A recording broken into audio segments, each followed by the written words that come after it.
Hey there, art nerds! Today we are taking a look at the brand new OLO markers. I pre-ordered these back in April and I am so excited to take you guys on this journey because it is definitely a journey. So let's start out with ordering these or rather pre-ordering these markers before they were available.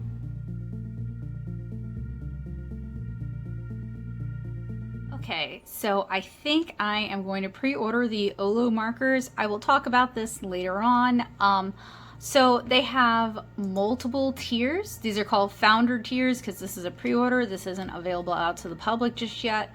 So they have platinum, they have gold, they have silver, they have bronze. Platinum is $680. Gold is $350. Silver is $185 and bronze is $100. I was originally thinking about bronze because $100 for 16 markers is a lot. It's a lot. But I couldn't find any color families that I thought that I wanted to like review for you guys. I just didn't feel inspired by any of those. Or all of them were missing something that would make me feel inspired. Like I actually really liked the first set of colors, but it didn't have a skin tone. So I'm looking at the much more expensive, $185, the things I do for y'all. These are 32 colors. These are double-ended markers. And this package comes with the 32, 4 unique OLO handles, a sketchbook, and free shipping. So at least that's good. We can also select our nibs. I'm gonna go brush because y'all know I am all about that brush life. And I was thinking about either set 1. Oh, that makes sense because it's 16 set 1 and 2 and I really liked 16 set 1. Or I was thinking about actually everything but this one is pretty fun and more imaginative. There's a lot of grays in these. And grays are useful, but so now I'm just kind of torn between this one and this one. I think I'm going to go with this one. Oh, never mind. You cannot, come on, get, scat. All right, so set 1. So this is a great chance for me to remind you guys, I'm using Patreon funds for this. So this is where the money goes. Sometimes I review really expensive things. Not too often anymore because it's really price prohibitive, but this time I am. So this would be about a month's worth of Patreon right here. So a huge thanks to my patrons for your support and, you know, basically enabling my art supply addiction. Thank you guys so much.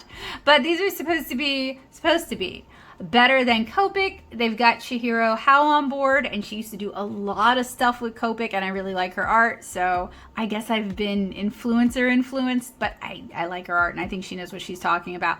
So these are supposed to hold more ink, I think, than Copic's because they, instead of having a wick inside, they have an ink reservoir system. You know what? I will talk to you guys more about this when, you know, not when we're not looking at a computer screen that's now gone fuzzy. The OLO site on mobile, I figured this would be a good way to kind of show you guys in case you haven't been on. Although honestly, doing it in landscape mode is terrible. This site is not designed for this. So we have our brush tips, we have our chisel tips, and then they also have the OLO Zero colorless solution. Now I don't know that any of the set or that the set I ordered has a blender marker. I also didn't see where I could order one. They also have something called an OLO connector and an OLO handle, which leads me to believe that the two halves of the marker can be disconnected from one another. So what I thought was interesting about these is it's 2 independent marker halves, so it's 2 markers in one. They can hold a fair amount of ink, same amount I guess as traditional markers. I thought I understood that they held more, but I guess I was wrong. So it says double the amount of ink, but keep in mind there's 2 markers on there. Oh, there we go. I'm sorry. It gets better ink usage supposedly because of the way the reservoir is. I'm surprised they're not showing any. They said they're going to retail for $6.99, which is on the higher end compared to Copic's in that like there are places that will try to charge you $8 for an individual Copic, which is like Michael's. but you know, usually $5-ish in the US is a good price. You can get them a lot cheaper in Japan, but hey, that means you gotta pay for a trip to Japan. I mean, they say it's $1 less than other comparable double-ended markers. Not really, no. Prismacolors, it depends on where you get it really depends on where you get these things.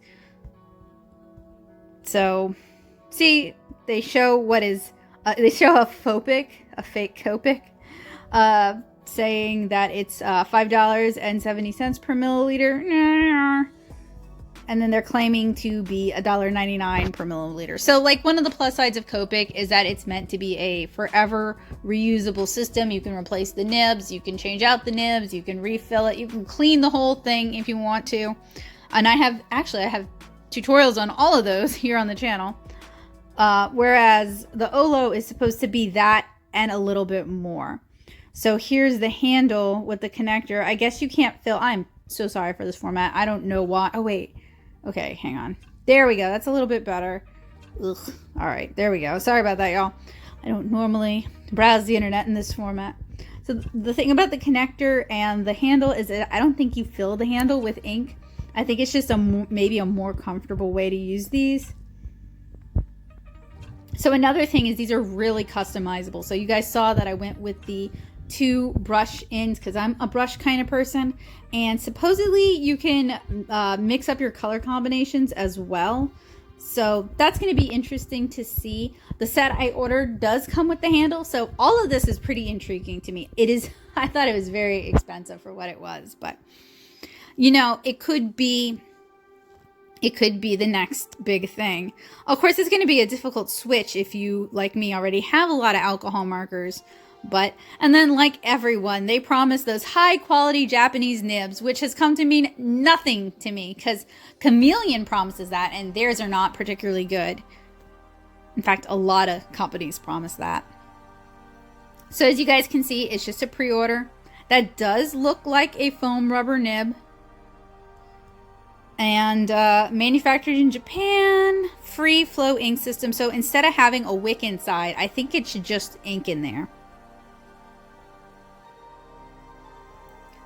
So yeah, it seems to me it's kind of like a fountain pen or a ballpoint pen where we have like our fin mechanism up at the top. You guys can't see where I'm pointing, but a fin mechanism up underneath the brush and then a reservoir of ink. And I apologize if me scrolling back and forth is making y'all nauseous. So there is some of Chihiro Howe's beautiful art. That's actually one of the things that kind of sold me on it because it seems like she's worked with Copic for a really long time. So basically they're saying that with traditional markers, you lose 35% of the ink to the wick. And I've noticed that myself. And then once ink gets in the wick, you can't change out the ink in it as easily. You have to spend a lot of time cleaning it out. And then they talk about like overfilling, spilling, general messiness. Yeah, it does take some getting used to. I have also noticed, and you guys have probably also noticed, that the nibs can crystallize and harden. So that's also, you know, something I'm looking for a change. Now, they say when your OLO marker runs out of ink, simply purchase a new cartridge. So it seems like you can't just refill it from liquid inks, which I thought you could, and I was really excited about that. I am not at all really excited about buying a new ink cartridge because, again, an ink cartridge is going to hold less ink than a bottle of refill ink. That's going to be more expensive over time. It's not as useful. I can't choose to put it in a variety of different markers or vessels if I wanted to, like a spray bottle. And it's also just more plastic waste in the environment. Now, you can reuse and remove the nib and cap, which is, you know, it's better, but I'm like not excited about it being refill cartridges rather than refill inks. Maybe they'll reconsider. Some companies have done that. Like Blick offers refills. I think Ohuhu offers refills now too. And then they just talk about their color families, which I'm not like super excited about, but some of you guys might be. Now they talk about the replacement ink cartridge. So refilling markers is messy, but there's a lot of pros to refilling with liquid inks. Whereas, I don't know about this. So it looks like this is it. right? It's like a fountain pen cartridge. You pop off the little cap, you put in your brush nib, which, you know, I feel like that's gonna cause a lot of damage to your brush nibs over time. So where are your cartridges? So here is the full color family, 128. I feel like they spend a lot of space on those grays, considering it's kind of a smaller color family. I don't want to look at the different sets. We just looked at that. I was hoping to take a look at the cartridges. Okay, so we should expect to see these in July. So I'm recording this it's April Fool's Day. So April 1st. So I've got quite a wait. And they say this is a special price before it's available in stores. I live in Southeast Louisiana. There's probably going to be no stores that are going to carry this for a long time. Not really seeing more. I feel like Chihiro How did a really good job of selling it and explaining it. And now I can't really find. Obviously, they have an affiliate program. We can take a look at the patents just real quick. So there's a Japan patent, a German patent, a US patent, a China. Oh, okay, all right. And I don't think there's anything extra unless y'all want to look at testimonials. Oh, it's kind of strange that they didn't include any of the artists that have given testimonials. Didn't include any of their art.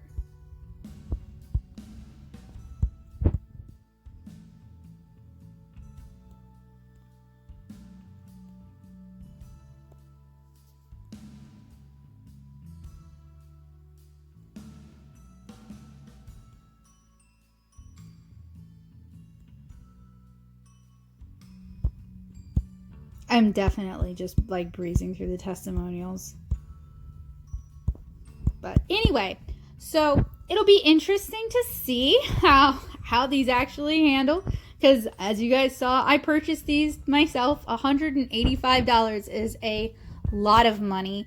And switching to a new marker system, and I am boo-boo the fool, okay? I bought the chameleons because I got really hyped for that, and they never really worked for me. Although there are younger artists who have never used Copics who really like chameleon markers. So I think it's just like how my brain works kind of thing. Trying to find something more interesting for y'all to look at. We'll go to the pre-order page, I guess. So exciting. I have a feeling they're kind of like not kickstarting this, if you guys know what I mean, since it is a pre-order system, like probably using their pre-orders to help fund it. But I don't actually know. That's just a supposition. I'm excited to see something new, but I think it's kind of a tall ask to consider that artists will give up their existing marker systems, especially since a lot of them are moving to be more sustainable, like Ohuhu is refillable now, and the Blick Studio brush markers are refillable, and then there's Copic, and I think sketch markers are refillable. Now Prismacolor still isn't refillable. I would love it if they sold their inks that I could just drip drop in there, but they don't. It's just kind of a tall ask to be like, hey, here's a whole new color system. And by the way, we don't have any of these open stock, because if they had them open stock, what I would have done is gotten a 16 color set and a couple of skin tones and a blender marker and just gone with that. But you got to get them in the sets. I think that's a tall ask. I kind of understand the logistics of open stock, just not here for a pre-order like this. Like, I get that, but you know, I think they're gonna have kind of a harder time getting started. But you know, to be frank, there's also a lot of younger artists who don't like Copic. Like, they like the cheaper markers, like the Artifly and the Ohuhu, because they grew up with those and they're used to those, and they can get what they want out of them, and they don't need to spend all the extra money, which would make this an even harder sell. But you know what? Maybe I will, when they come sometime in July, they will be so amazing that I will be immediately converted over. So we will see. I was excited about it at the time. Now that I see that it's a cartridge system, I am way less excited about it. I was really hoping for liquid inks and that kind of refillability, and then the potential for empties that you could fill with the various alcohol inks that are already on the market. I'm all about that, especially because empty Copic sketches are getting harder to find. That sounds pretty cool to me. So, you know, I think I kind of bought into the hype, but that's okay. That's what this probably very long unbox and swatch is going to find out, if it's worth the hype. So I guess I'll see you guys in July through the magic of editing. Hey y'all, so I'm doing something a little bit different for this unboxing. I wanted you guys to actually be able to see my face as we unboxed the OLO marker pre-order. So as you guys know, I ordered these way back in April. Finally got an email this week saying that they were going to be shipping out. I figured it would be another 2 weeks, but they arrived today and I am really excited. So this is Saturday. I'm hoping to have this out for you guys on Tuesday. And if you're an avid watcher, you've probably already seen the sneak peek. If you're new here, it would really mean a lot to me if you took a moment to hit the subscribe button and the bell notification, because I am always reviewing art supplies. I am always sharing art tutorials, and I would love it if you would join me and help me grow this channel. So what I'm excited about with the OLO markers is the fact that they use an ink chamber rather than a wick that holds the ink, because I have had a lot of problems with dead on arrival markers or markers that have dried up over time. I've been reviewing markers for 10 years. I have reviewed dozens of alcohol markers. If not, we might be reaching the 100 mark now. In fact, that's kind of how I got my start with reviewing art supplies, was reviewing Copic dupes over on the Nada Soup Studio blog years ago. So to me, this is kind of, I don't want to say like the penultimate, I don't want to say, but it's like kind of a big deal, because I have seen a decade worth of basically the same thing, nothing really new under the sun. I think the most innovative thing I've seen in a while were the chameleon markers, and while I really like the idea and some people can make good art with them, I can't. So I'm really hoping that the OLO markers are it today. So I wanted you guys to be able to see my face as I unbox these, because these are something that's a little bit different from the norm. So here is our package. I already blacked off the address, but it came from Global Creative Inc. and it did ship from within the US, which I found kind of surprising actually, because for some reason I had it in my head that these were like a Japanese Copic killer. So a little interesting there. I may have to do some digging when we do the field test, and I am going to do the field test where I create a standalone illustration using these markers as a separate video, just because I have a feeling this one's going to go really long, and because I like to take my time with that and really kind of dig into the markers. So also it allows me to kind of create a bit of a tutorial with them and really kind of talk about the nuances if there are any of note. But before we actually unbox these and take a look at how they were packaged and sent, I also want to remind you guys that if you haven't checked out my art yet, it would really mean a lot to me. I'm going to show you guys some of my marker art once we get this open, just to give you guys kind of an idea of where I'm coming from. But I am a comic artist and illustrator, and I love to share my art on Twitter, Instagram, and TikTok. So if you guys follow me on the links that are coming up really soon, not only will you get sneak peeks at stuff that I'm working on, but you'll also get 30-second art supply reviews, mini tutorials, and you'll just get to see some cool art. Without further ado, and on my wobbly table, let's get started. So at the top, and this is how I knew it was OLO, and this was how I knew to just go ahead and stop unwrapping, we have a card. It's actually a printed card. Originally I thought it was actually swatches of the markers that I ordered, but it's a printed card. The swatches would have been such a cooler idea. Kind of like a little bit of quality control, but it's not. It's just printed. It says, "Thank you so much for your patience and support. Happy creating OLO." And I think the patience also comes from, these were supposed to ship earlier in July, but honestly, everything has been global supply chain issue problems. My printer took longer to come than I expected. My own products have been taking longer to come than expected. So I'm just happy we've got it. So inside it is wrapped in, no, never mind. There is tissue paper on the top. I'll put that aside. Inside is maybe some black card. Oh, it's a book. Did I order a sketchbook? Did they include a sketchbook? It's been a few months, so oh, actually, y'all, this is nice. Let me adjust the camera angle so that you guys can actually see it from my point of view. I was hoping to show you guys my face but you guys, we gotta unbox this together. There's just no way around it. So inside we have a sketchbook. This looks pretty similar to the Copic sketchbooks. And once we unbox this, we can head inside and take a look at everything in more depth. Then we actually have some laser cut wood. I think this is a marker organizer. So that is a really nice inclusion that I didn't realize I was getting. So I really appreciate that. We have some more paper.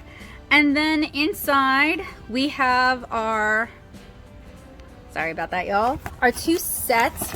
We have our accessories, and I'll unbox that inside. And then we have our OLO markers. And then we have a receipt that probably contains personal information on it, so I'll bring that inside as well. And that's it. That's what we have in the box. So first impressions, I appreciate the packaging is fairly minimal. It seems to be mostly like cardboard, very recyclable. I appreciate that. Not a lot of plastic, which is good. That's something that I've complained about a lot in the past. This seems to be our markers. They don't come in a case. I thought they would, but they don't. And then here are our accessories. I didn't order the Big Mama Jamma because this was funded by Patreon, and the Big Mama Jamma was a lot of money. That would have been like 3 months of Patreon. So I was like, oh, I don't know about that.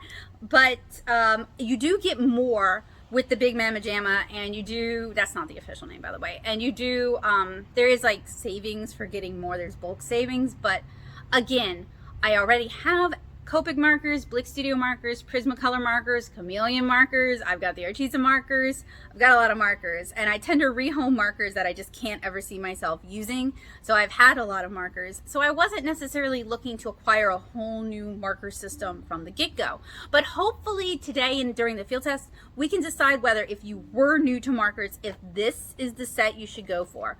In the past, I recommend getting the Blick Studio markers. I've talked about those a lot. I will end up comparing these to those, as well as to Copics and Prismacolors in a little bit, so we'll talk about them more. But it would be interesting to see if this is really as innovative as I've kind of been led to believe. And if so, that might justify taking the plunge and just going ahead and investing in these. Let's say when you're ready to move up from possibly Ohuhu markers. Like, you use markers a lot and you have alcohol markers and you like them, but you want something really nice. Let's see if these will be kind of, I've been calling it the Copic killer, kind of like the king killer, because Copic, most people are familiar with Copic. They make some really good markers. They are refillable. Their brushes are really good. The only downside to Copic is they're kind of pricey. So we'll see if these can kind of replace that. And then here is our marker storage, which I do like. Me personally, I might have preferred a bag, but this is good if you have room to display them. So maybe I'll make room to display them. And then we have the Sketchbook, which is a smooth marker paper. It's like a coated marker paper. Oh, okay. There's paperwork inside. That's kind of surprising. It's nice. It's not as nice as the Copic ones, but I think there's an economy of scale with that, because the Copic ones, they can afford to be nicer because they are selling more product and they've been around longer. So it's probably very difficult to come in out of the gate and try to take down Copic because they are so established. So we have a small printed color chart. This will be handy. I appreciate that. And then we also have information about their replacement cartridges, which I thought these were going to be fillable with ink bottles, but we will find out that in a minute. And then this is my receipt. So let's head on inside. Well, you know what? While I'm here, since I've got the face cam on, let's open up these two packages and take a look at what's inside them. And then if I can, these are actually taped all the way across, so I will need a knife for that, for both of them actually. And then we can head inside and actually take a look at everything in depth, and I can show you guys my art, and we can kind of talk about where I'm coming from with this, because I have a feeling we're going to be getting some new friends today, which is awesome. I'm super excited to meet you guys and hopefully start our art journey together. I am going to detour a little bit. If you guys hear like a really weird spraying noise, I'm outside in my yard and one of my neighbors is pressure washing their driveway because it is a Saturday in Louisiana, and if you're not doing yard work on a Saturday, I guess you're just not doing anything. So that's what that noise is. So I'm gonna go get a knife and we will open these 2 boxes and I'll be right back. I return with the palette knife. So I'm gonna slot it in here on the sticker, and the stickers are very cute. Oh, okay, all right, so inside we have the Heart of Color OLO sticker decal, whatever you want to call it. We have some more information, which I'll share with you guys in a minute, and we have the marker bodies. They're basically just extenders in case you decided not to do the double-ended thing. I don't think they're really designed to hold ink or anything like that, which I don't know. I have mixed feelings about that. I think it's just kind of a waste of plastic. It might be better if they were like more ergonomic or more comfortable, and that way you have like, you're addressing an accessibility concern, which is something that, in my opinion, none of the marker companies really do a good job of doing. That could have been like a way to stand out, because as somebody with early onset arthritis who comes from a family with autoimmune disorders, so rheumatoid is probably in my future, that's something I've been thinking about a lot. You only get 1 set of hands. So now we're gonna open the other OLO box. The cardboard in these is kind of flimsy, but again, it's not meant to be what actually contains the things, so I'm okay with it. And then inside, we have our markers. And our markers are, ooh, okay, all right, they twist. We're gonna explore this more together in a minute. They are round body markers, very similar to like the sketch markers that I reviewed for you guys last year. They have a brush tip, and then the other side is also a brush tip. I think I decided to go with like no chisel tips because I don't really use those all that often. These are both ginger, so what's a little weird is I'm getting 2 of the same color. What would be awesome is if I had a friend who ordered a different set and I could send them half of my colors and they could send me half of their colors, and then both of us would have a bigger color range without spending all that money. So if any of my friends who talk to me regularly end up getting these and y'all want to do like halvesies, get in touch with me on Discord and we'll talk about that, because to me that's where these would shine, is if there was market saturation and then you could actually like split half your markers and share half of them. Because, and I mean, I'm the one who chose to go with no chisel points because I don't use chisel points, but the way these work, and we'll explore that in a little bit, that was a very juicy one actually. The way these work is you untwist them and you basically have 2 tiny markers. That's why the bodies are here, the extenders are here. So yeah, if I knew more people, also some of the screening's starting to scratch off, but if I knew more people who had bought these, and these are kind of an expensive investment, so I don't know how many people are gonna buy these. If I knew people who had bought this like a different set, and they have like 4 or 5 sets, then I'd be more excited about this, because I'd be like, shoot, I can send half of this off to a friend and get a whole bunch of different colors. And unfortunately, I don't know that I know anybody who's going to be buying these, because most people I know already have their alcohol markers. But like I said, if you are somebody that I talk to, you know, trust, and you live in the US, because I don't want to pay international shipping, and you want to do splits, I can tell you what set I got once I get inside, and we can iron it out, and that way we'll both get a wider range of colors. But I tried to go with a color set that I felt would be useful for how I use markers, and also would allow me to do a field test. So let's go ahead and head inside where we can take a closer look at everything. Okay, so we've got a slightly better view. It's never going to be the same as that initial unboxing, but that's okay. So the cardboard on all of these things is a really thin cardboard. I guess they figure you're going to be recycling / rehoming these art supplies as soon as possible. So let's, gotta get organized first since I just came from inside. So obviously, I know you guys want to talk about the markers first. So I purchased the Silver Founder package 32-piece set. It is set 1 with 2 brush tips. It does not say on the receipt how much I paid, which is annoying.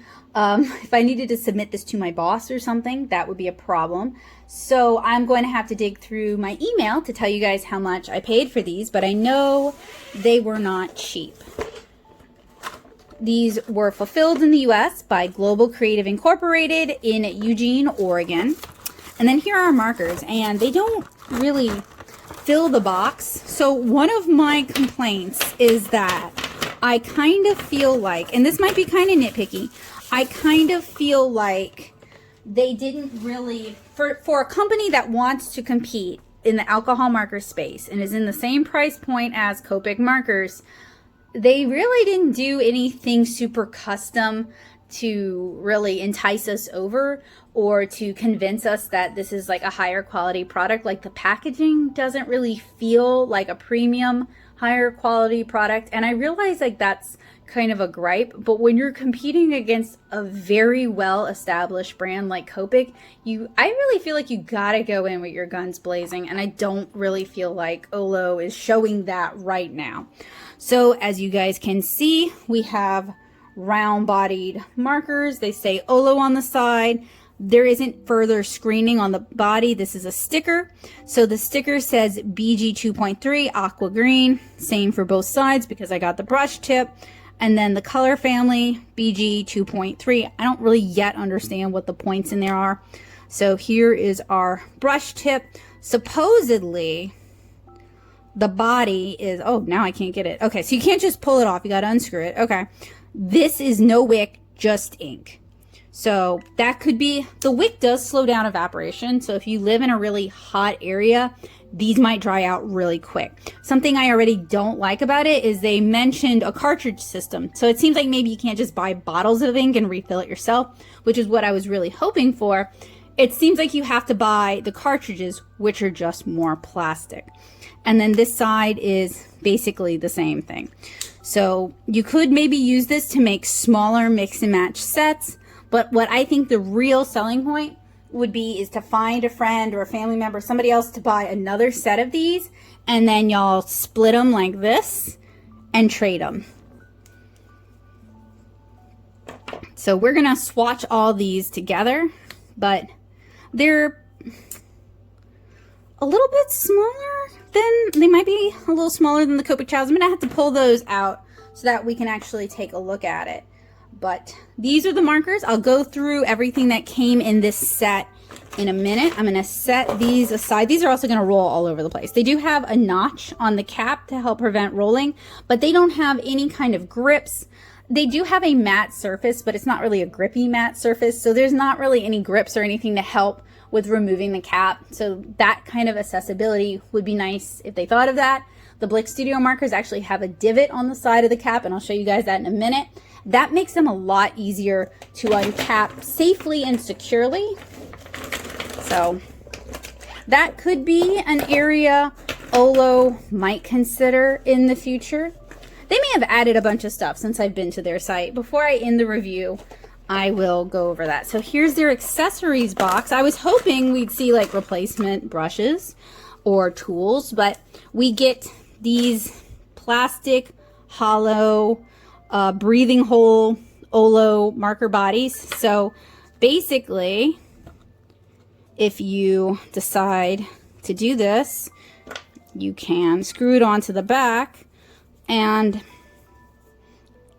I don't know, I can't even say it makes it more ergonomic. It's all front loaded, so it feels like it would get kind of uncomfortable, and there's no cushion on it. There's just nothing that makes it like a different, oh, okay. All right, so these things are apparently removable, and it's like a threaded O-ring sort of connector. So you want to hold on to that. That is not permanently attached to one of these two sides. Oh, and then if you misthread it, you're going to have a heck of a time rethreading it.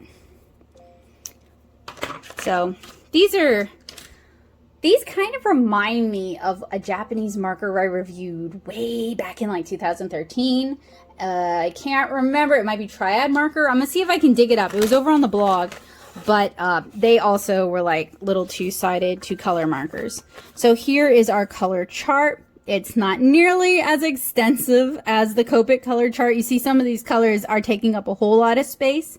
So this seems like it's a very blue-green, green, blue, purple, red. I guess except like the oranges and the yellows don't get a lot of space. But there's a lot in the orange and red category. So according to their paperwork, OLO is the heart of color. Premium alcohol marker, patented technology, extensive ink capacity, customizable, replaceable ink cartridge, easy to identify nibs, extraordinary brush, sensible color system, consistent ink flow, hashtag not just another marker, olomarker.com. And of course I am going, any promises you make, I'm going to hold you to them. Flip it over. And since they're talking about building your collection, I just want to reiterate, this product was not sent to me to review. I pre-ordered this product after seeing Chihiro Hao post about it on Instagram. And I figured, I mean, she's worked with Copic for a really long time. If she likes these markers, these are definitely something to check out. I might have been like influencer tricked. That's why you gotta never 100% trust your idols. But we'll see. We haven't tested them out yet. But all opinions are my own. I am going to be harsh because these are expensive and there are a lot of other alcohol markers on the market, and I am going to hold them against other alcohol markers because I want to help you guys make informed buying decisions when it comes to art supplies, because they can get really expensive, and I would rather you guys have something you're happy with than have sponsorships, to be honest. So huge thank you to my awesome, amazing, astounding art nerds on Patreon, because it is their funds and their support on Patreon that enables me, it allows me to be able to do reviews like this. So they have advice on building your collection, choose your ink colors with your choice of nib, connect 2 half markers with 1 connector ring, and then they come in different colors. You could probably use that to signify if you wanted chisels for some types of markers. And then connect to build your custom marker collection. And I should have said that I believe the chisel nibs come with a different marker color, so it's easier to identify. Create unique markers and marker collections with OLO connector rings, handles, and nibs. For every 2 half markers, you'll need 1 connector ring, and I'm sure those are sold separately. Then they claim unparalleled value. Each OLO marker contains 4 milliliters of ink, nearly 2x more usable ink than any other alcohol markers, and those look kind of like the Ohuhu markers. OLO technology allows for over 90% of the ink to be used, and you will have a consistent ink flow from start to finish. And honestly, I use alcohol markers pretty frequently, and I do these larger pieces, which I'll show you guys in a minute. I do tend to run out of ink mid-piece, not infrequently. So I was hoping this would solve that problem. Then here's the thing that kills me, the replacement ink cartridge. Due to the outdated technology of your standard alcohol marker, refilling the ink is typically messy and time-consuming. It can be messy, but I wouldn't call it time consuming. In addition, the same technology degrades over time, causing you to refill your marker more as the ink capacity lowers. With OLO, there is no absorbent material to degrade. Simply replace the ink cartridge. So if I'm understanding this correctly, and this is something I don't like about this, is when your marker has run out of ink, instead of being able to refill it, you just toss this in the garbage and you buy a whole nother marker half. They call it a cartridge, but it's basically a marker half. I don't really like that. But maybe they could offer ink refills, because we could just drip drop them in through the brush.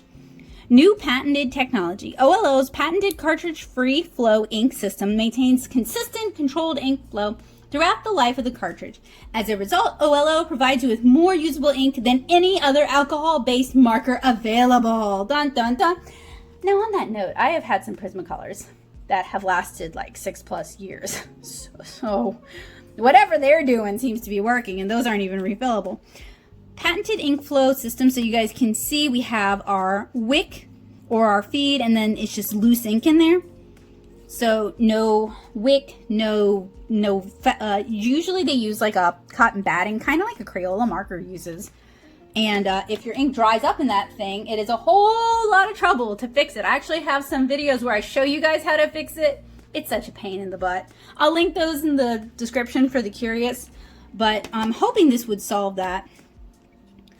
So that is this handy little pamphlet here. And I have to say, my house is so hot right now. and that tends to make alcohol markers very drippy. So I'm gonna adjust the thermostat before we actually get to swatching, because I don't want these having accidents all over the place just because my house is running hot. So moving on, we have the 2 pack-ins. So this is the probably very easy to assemble flat pack marker storage system, and I know you guys want to see the markers, so we'll save this for later. And then we have the very similar to Copic but not quite as nice sketchbook that they included. So it has kind of a thinner, flimsier cover. This was screen printed rather than embossed. And I'm not meaning to hate, I'm sorry. It's just when you make the product look so much like your competitor's existing product, it does beg comparison. So I kind of can't resist. And then the paper is a very coated paper. So if you guys have watched my channel, if you guys are familiar with my marker reviews, if you're familiar with my marker art, you know that I prefer uncoated, thirstier papers.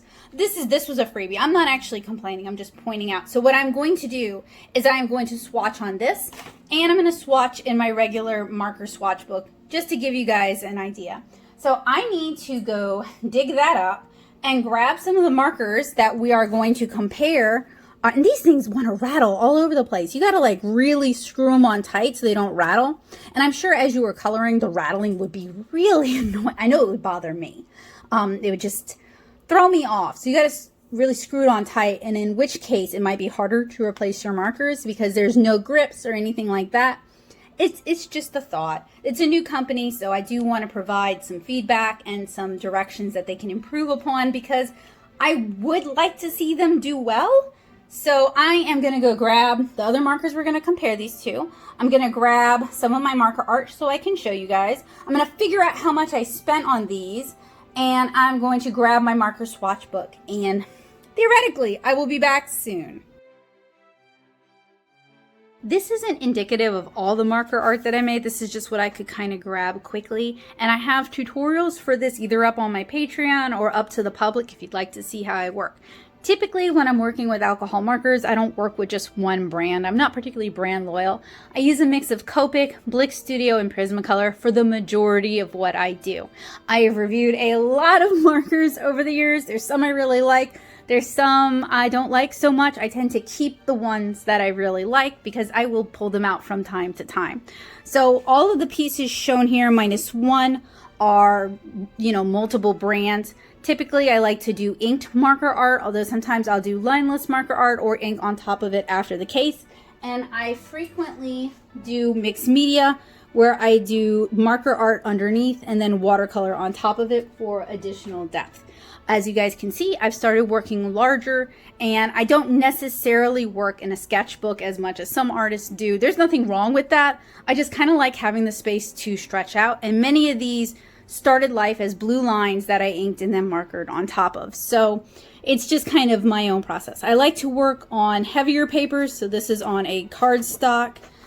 This is on Strathmore 300 series smooth Bristol. That's what I use a lot. Sometimes I'll use the 400 or the 500 series as well, but those are kind of more expensive, and the 300 series works well enough. I mean, to be honest, alcohol markers are a fugitive art supply to begin with.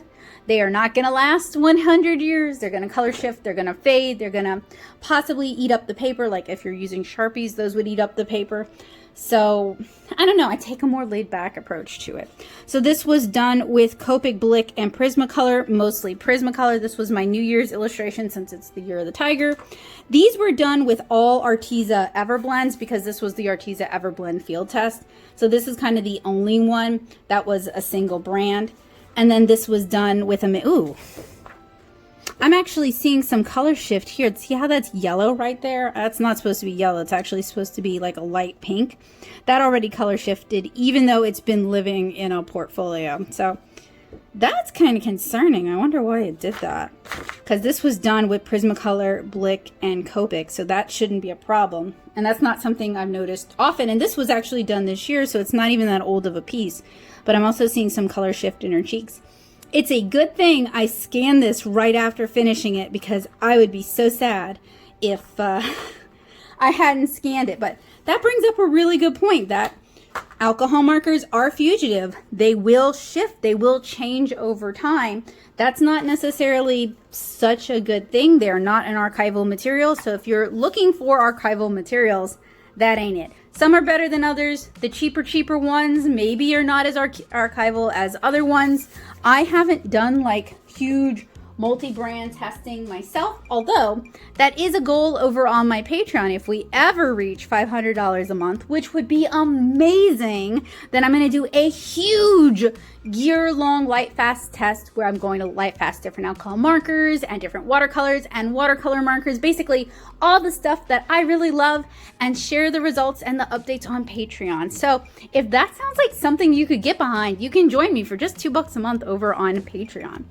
So I also found a sheet of paper that talks about their cartridge system, and it's pretty much just, so the brush comes with a black marker body, the chisel comes with a dark gray marker body, and the zero, which I don't know what that really means, has a white marker body. OLO alcohol markers feature a patented free flow ink system comprised of 3 pieces: the OLO nib, the OLO cap, and OLO's ink cartridge. This ink cartridge technology allows for an unparalleled 90% ink usage and consistent ink flow throughout the cartridge's lifetime. Once the marker's ink cartridge runs out of ink, keep the cap and nib and simply replace the ink cartridge. Now, there's already a problem. Once you run out of ink in the cartridge, the ink in the nib is going to start to dry out really quickly, even if it's cap. So hopefully it won't dry out in the nib, rendering the nib, I wouldn't say useless, but it's a heck of a job to clean it out.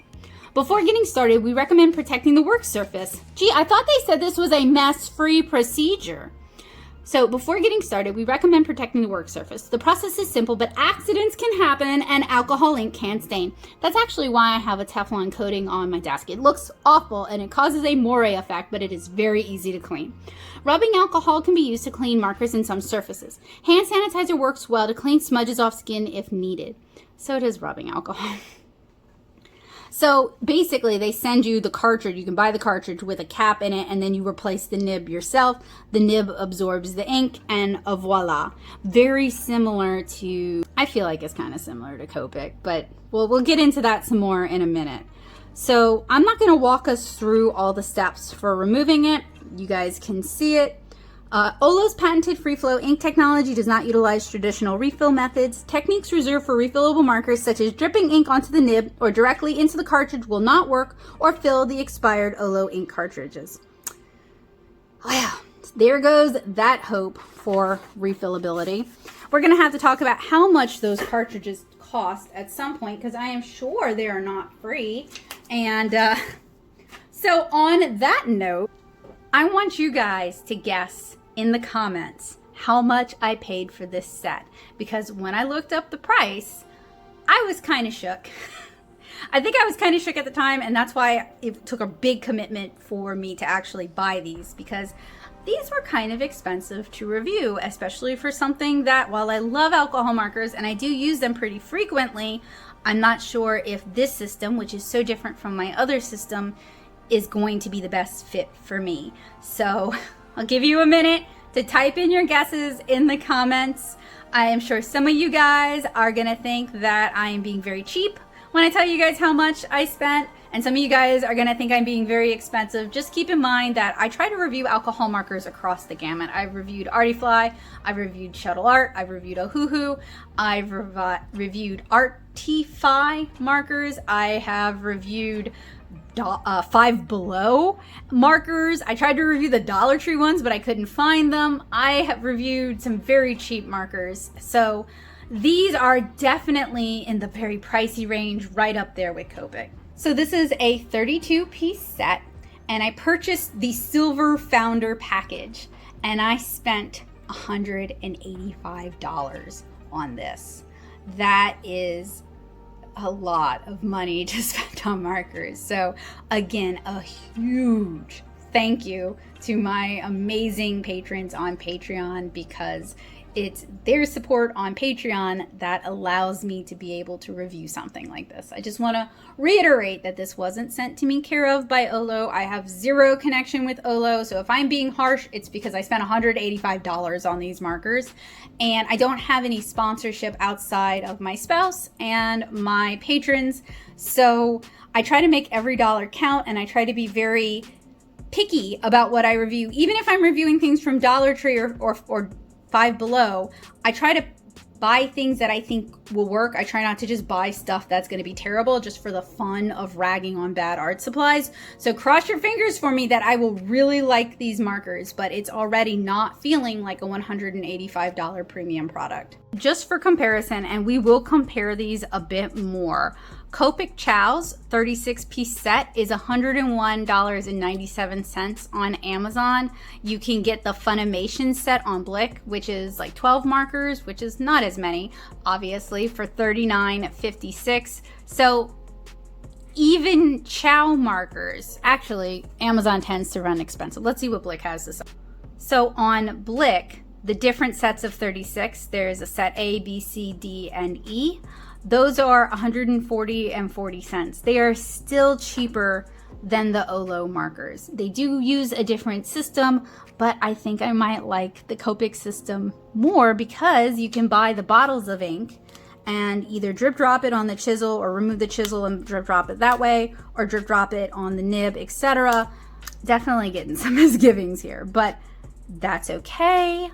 We're gonna keep doing this. In order to help you guys decide if the OLO markers are the best choice for you, I find it really helpful to pull out some other comparable alcohol markers so that we can actually talk about them within the ecosystem that they exist. So today, I have our OLO marker. I have two Copic markers. I have the Sketch and I have the Chow. I have a Blick Studio brush marker. I have a Sketch marker. I have the Arteza brush marker. I have an Ohuhu marker. I have a Prismacolor marker, and then I have two of the Spectrum Noir Tri-Blend markers. So we're going to talk about these more in depth because they all compare to the OLO marker kind of in different ways.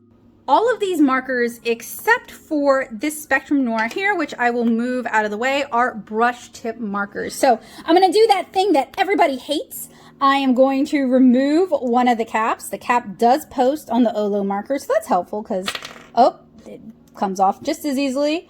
And this one, which I never unscrewed, was screwed on wrong. Great quality control there. I'm going to do that thing that everybody hates where I uncap all the markers so that we can compare the brushes. And we're really just going to be talking about the brushes because I specifically bought just the brushes for the OLO markers because I thought those were going to be the most useful. But all of these markers, except for the Tri-Blend marker, which is just a brush tip, and the Prismacolor marker, which has a bullet tip on the other end, have a chisel tip. So all of these are looking very juicy today. Again, it's really hot in my studio, so that is going to kind of make the alcohol ink expand, and it makes it more prone to dripping and leaking. I did turn on the AC. It's just hot. Just hot in here today, y'all. Actually, let me unpost this cap so that we can see a cap comparison. And $185 is so pricey that I think this would be, if you were going to buy the OLO markers, it's probably because you either review art supplies like I do, or it's because you like alcohol markers and you want to buy professional grade alcohol markers, and you want a different kind of refill system, but you don't already own like Copic or a bunch of Blick, because this could be a really expensive endeavor. So we're going to zoom in close so you guys can get a better look at the brush tips.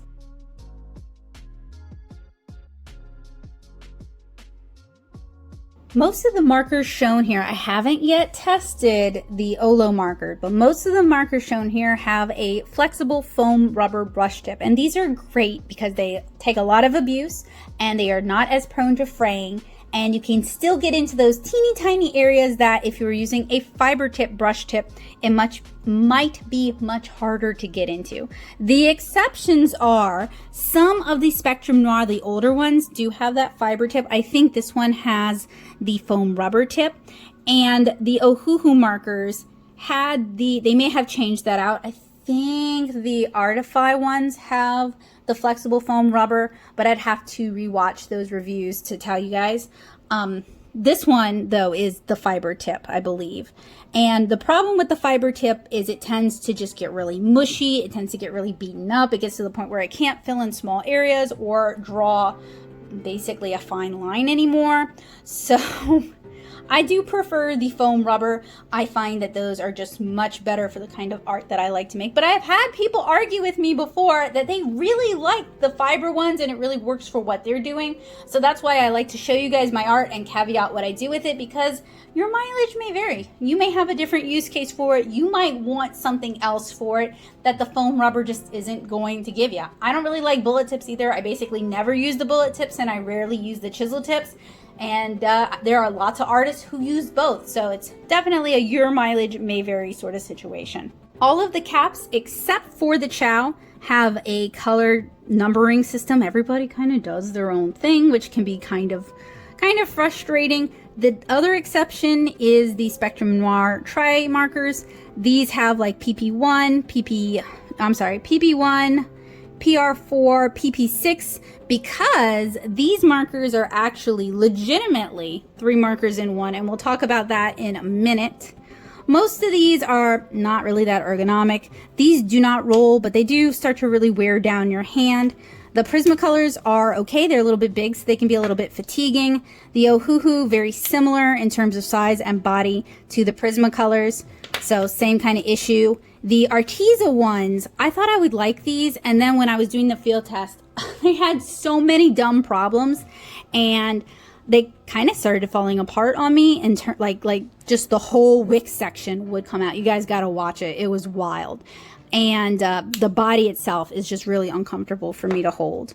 The sketch markers I like. They are a smaller round body, very similar to the OLO and the Copic Chows. My only complaint about the sketch markers is they're a little bit harder to find and they're a little bit expensive for what they are. The Blick Studio marker, man, this is a king killer. This thing is great. Replaceable nibs, replaceable chisels, refillable. They're always adding new colors. These things are great. It's going to be hard to beat the Blick Studio brush because they perform like a professional grade alcohol marker would, and they are really cheap, $2 to $3, much cheaper than Copic's. Copic introduced Chow after I'd already acquired most of my Copic sketch collection. So if I could do it over again, I would go with the Chow. They are smaller, they don't hold as much ink, but the brushes are replaceable and you can refill them. So basically all the fun of a sketch, just bite size. Then we have the Sketch. I feel like the Sketch is what really, for US artists, kind of opened up the world of alcohol markers outside of Prismacolor markers, because Prismacolor markers have been around in the US forever. But the Sketch, kind of different format, refillable, really kind of blew our minds. And we'll talk about refillability in a minute. And then we have our OLO marker, which for the price point, being the most expensive marker on the table right now, is such a plain Jane. I mean, the screening on it, it's mostly stickers. And I knew they're doing that to save costs, but even Copic can screen, even on their cheap markers, they screen their information. Even the Blick Studio marker screens their information. Come on! I think the sketch marker does the same kind of cost saving, but even the Arteza markers do it. So I think that's a little pitiful. And then, as you guys can see, brand new marker. The screening is already starting to scratch. What's with that quality control? So of these markers, the OLO is the only one that has a matte finish, but otherwise has no other ergonomic accommodations. It has a notch on the cap because this thing is round. It is going to roll. The cap it fits on securely, and it does click with a nice snap. I'll do that for you guys. Wow. I'm wearing a lav, but hopefully y'all could hear that really nice. But it can be a little harder to pull off, whereas the Chows also click with a nice snap, a little bit easier to pull off. So this is not really refillable after all. It has that weird cartridge system that just seems like such a waste of plastic because you're basically buying another marker body. I don't like that. I was thinking, when I first heard about this thing, I was thinking it would be refillable kind of the same way that Copics are refillable. And if you've never refilled a Copic marker, I've got videos on how to do that, so you should check it out because that'll give you guys some idea as to whether or not that's something you want to undertake. But frankly, if you just drip it onto the brush nib, it's not even that messy. So I'm really very disappointed with the whole like cartridge system. It just seems like a way to charge more money while appearing to be more eco-savvy and more economical. The Blick Studios, also refillable. They sell the refill inks and these things are very cheap. I believe the sketch markers are refillable. It's just getting the refills is a bit of a challenge. The Artisas, not refillable. I think Ohuhu released refills for theirs. If they didn't, it's like Artifly. It's one of the other ones that use the same marker body, so you can probably just refill these with those colors. Unfortunately, Prismacolor is not refillable, and they do not seem to have any interest in moving in that direction. They got bought out by Rubbermaid, and it's kind of like their quality for a lot of their products, like their color pencils, is just kind of slipping, so I can't see that happening.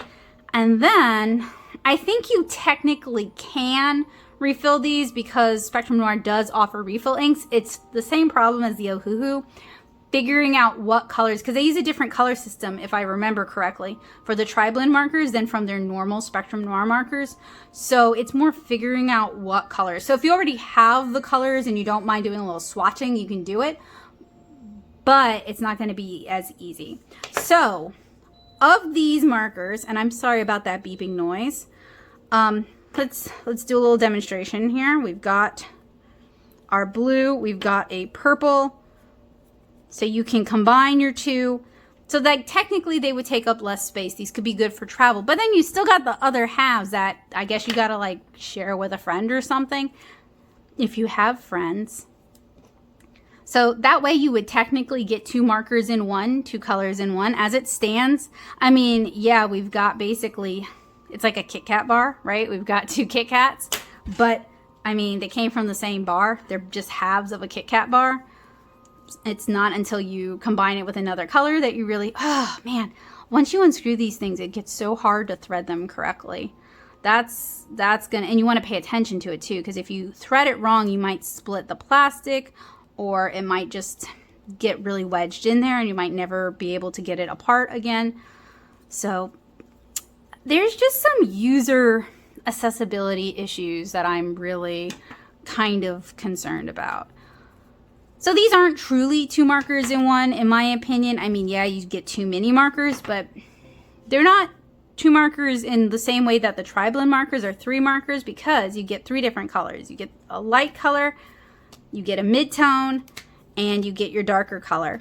And I find these a lot easier to use than the chameleons, and I find these are really, really fun for just monochromatic art. So you can, even with just one marker, you can make something, which is not really what I can say necessary. I mean, you can do spot color, but with these you can make full-fledged monochromatic art.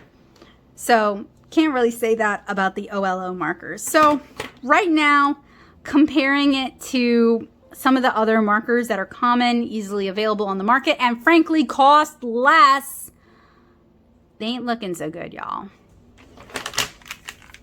Enough jibber jabbering. Let's go ahead and start swatching these. And I have somewhere, I have their swatch. Honestly, they included so much tiny paperwork. It is very easy to misplace things that you actually want to have handy. So I don't know if that's on them or that's on my ADHD, but it's not so great. So I'm going to find their swatch card. We're going to swatch on their swatch card. We're also going to swatch on their included booklet. And, oh, see, there's their swatch card. This is kind of small. So we're going to swatch on this. We're going to swatch in their book. And we're going to swatch in my standard. This is number 5. I have filled 4 of these with alcohol marker swatches. The Strathmore 300 series mixed media sketchbook. And this one has my 5 Below marker test in it. Has some ugly art in it. It's got swatches from the Artify set. This is their 48-piece set. as well as some of the other tests we're going to be doing. We're going to be doing blendability tests. We're going to test compatibility with other marker solvents because I don't think I ordered the colorless blender with this one. I don't know if they had one. These are from the Arteza.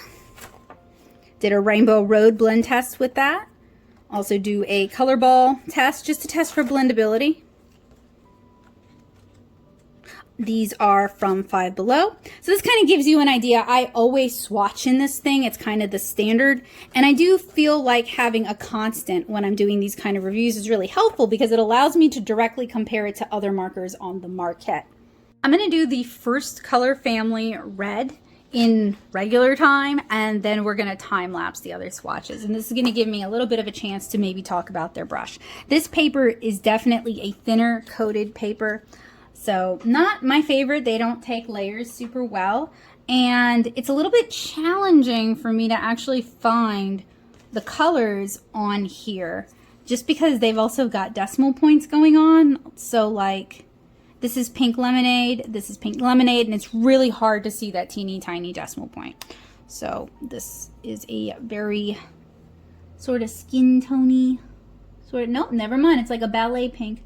The brush feels good. It's a softer brush. It's got good ink flow. It's got good saturation. So that's good. Okay, we might have something that we can write home to mom about with this. And I'm going to do coral next. So this is a 32-piece set. And then we're going to do, what are you? Lingonberry. And these are not, I mean, when you're working with alcohol markers, you do want to work in a room with good ventilation. You don't want to work in like a shut closet. But these are not the strongest smelling markers that I've reviewed. I've reviewed some really stinky ones. These smell fine. Let's see if they soak through. They definitely do. So if you're working in their sketchbook, you're not going to be able to use the back of the pages, and you may want to slip a piece of cardstock underneath just to absorb. You don't want to use something like a sheet of plastic because it's not going to absorb the ink. It's just going to push the ink back into the paper, and it can cause further bleeding, which could make for some cool techniques. But if you're going to do that, do it knowing it's going to do that, if you guys know what I mean. So now we're going to swatch, almost said switch. We're going to switch to time lapse and swatch the rest of the colors in this set. I'm not going to go over the colors in my set here, but they will be down in the description below. So swatching on their card, many of these came from the factory screwed together, all funky. So I have to take the time to fix them. While thinking about this, I also realized that as they're assembling your markers, they're putting them together by hand. So it actually wouldn't have been that difficult for them to pair you up with a random person so long as they'd let you know ahead of time. And that way you'd get additional colors. The color system for this also takes a lot of getting used to. I found it very difficult to see the numbers and the names both on the card and on the marker itself, and that's not a problem I've had with too many other markers. I also feel like this set has some big gaps in the color selection that may make using this set on its own very challenging. You guys will see that when I pull away and kind of reveal the card. This is a 32 color set, and I felt like it was very heavy in some areas, and I don't feel like the name really reflected anything at all to give you any kind of impression of what this set might have been put together, like what the people who put this set together had in mind. I really feel like they just divvied up the 128 colors. When I was ordering these, it was really hard for me to decide what set to order. I wanted a set that would kind of cover the gamut for the kind of illustrative portraiture that I typically use alcohol markers for. Something that would actually make for a useful field test, and I wouldn't have to order additional markers. This set, even though I deliberated over it and went back and forth, this set ain't it. This set it's got some color gamut, but it's got some, like, there's no greens, there's no yellow greens, there's no yellow oranges, there's one orange red. The skin tones in this set are super lacking. Like, okay, you could maybe use pink lemonade, you could maybe use scallop, you could possibly use cinnamon, and then you've got some warm grays, and that just doesn't do it for me. And there is no colorless blender. Now, it's my fault, I ordered this set, but I felt like all of their sets felt like I wouldn't be able to make a single piece with them without either help from other sets or buying additional markers, and I don't like that. I feel like a set, you should have an idea in your mind of what you can do with that set, whether it's landscapes or animals or ocean scenes or florals or people. You should be able to do something with that set. With 32 colors, you should be able to make it work. And I don't know what I'm going to do with this, which is partially on me. Probably a mermaid, because this feels very mermaidy, and we've been playing Isomnium too, so, you know, I've been thinking about a mame a lot. Maybe I'll draw a mame. Maybe that's what I'll do. But I still feel like those skin tones are just sad. And without a colorless blender, that's also kind of sad. I mean, as a founder, they could have thrown that in. They threw all this other stuff in. Another problem I had is that many of these came from the factory screwed together really funky, like a lot of them. The quality control in that regard is just missing. So I had to take the time to fix them. Some were easier to fix than others. While that might seem like a small nitpick, this is a smaller company. This is a newer product. I would like to see, at least at the launch, from a pre-order, that level of attention to detail, because I am sure a lot of people who are pre-ordering this set are either really big fans of alcohol markers, or they're art supply reviewers / YouTubers, TikTokers. You want to look good, and that doesn't look good. So here is their swatch sheet with our 36 colors swatched. I did make one boo-boo. Sorry about that, y'all. I found them very confusing at first. They're a little bit different in terms of how it's laid out. These numbers are hard to read. They're very small, and I am wearing my glasses today. So if you have vision issues, you may just want to make your own color chart. I get that they wanted to include this with their founder package, but bigger, even just 8.5 by 11 would have been really helpful and would have given us a little bit more room to spread out. So I know that seems like probably kind of a nitpick, but to be fair, nitpicks do add up. So I've got everything in order now. So I am going to switch on over to my paper, the Strathmore Mixed Media paper, and this will actually allow me to kind of see how I feel about it. And then we will swatch on the OLO paper. Typically with my swatch tests, I swatch with the chisel tip because Copic has suggested that in their swatch books in the past because it gives you the most consistent idea of what their color is going to look like. I did not order any chisels. That was intentionally. So I'm going to do things a little bit differently than I normally would, and I am going to swatch with the brush. One of the first things I noticed when I was swatching on my mixed media paper is that these markers are very bleedy on thirstier papers, similar to how cheaper markers like the Ohuhu and the Milo art markers are bleedy. But see, those have a mushier brush than these, and I think the ink is just a little bit more liquidy. It's made a little bit differently. So I don't really understand why these are so bleedy on this paper when the paperwork included, or rather the website said, these are designed to be used on a variety of papers. The screw on these is right at the pressure point, so if you bear down and flex the nib, the screw is going to pop out of place a bit. And these have a really strange, strong petroleum smell.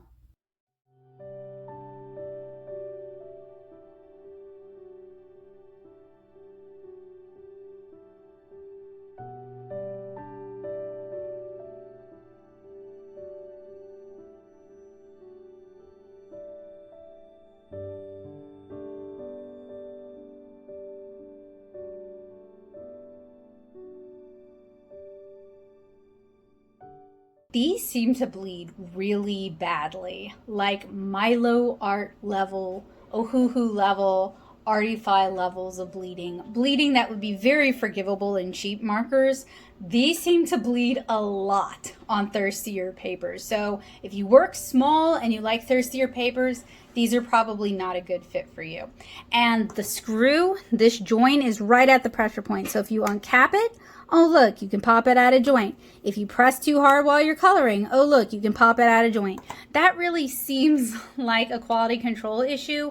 Not that these are gonna dry up, but I get bad vibes from it. It's hard to explain. It just seems like such a failure point. It seems like the screw could really jam and then you couldn't separate the two halves. It just seems like something that maybe they could have fixed with an O-ring or a higher quality plastic or rubberized grips on the inside. It just seems fixable. It also seems like surely one of the other artists they had review this would have noticed that. So I don't know what's up with that. I am very heavy-handed. I do tend to bear down really hard. That's been a problem. I mentioned that a lot in my mechanical pencil reviews. So maybe that's a me thing, but I know a lot of other artists who are very heavy-handed. So I do want to point that out. And there is a strange, strong petroleum smell with these that I've never really smelled with another alcohol marker, even the cheap ones. So I don't know what that's about. We are going to set this aside. We're going to come back to that and do our other tests on that paper in a moment. And we are going to try their OLO, and it makes a cute little face, paper. I'm not going to bother to put anything behind it because that's how we're going to figure out if this works. I'm not really reviewing the paper because I know that I don't care for coated glossy marker papers. That's not for me. So and there are artists who really like it, so I'm not going to talk about it too much because I know I already have an implicit bias against it. So we're really going to just focus hopefully on if the markers handle better on this paper, because it might just be specially formulated for marker papers. So this paper has a coating. It's not going to take as many layers of marker, and it's a little bit thinner, so it's not as thirsty as the mixed media paper. And the markers are much less bleedy on their paper. So the bleediness can be a good and bad thing. The bleediness does indicate that these might be more blendable, that the ink has more movement to them, and that could be a great thing if you like soft blends and transitions. But they were bleeding kind of uncontrollably. They were kind of leaking out on the mixed media paper, which if you work small is a bad thing. So if you're going to use these and you work smaller, you may want to work on a coated marker stock.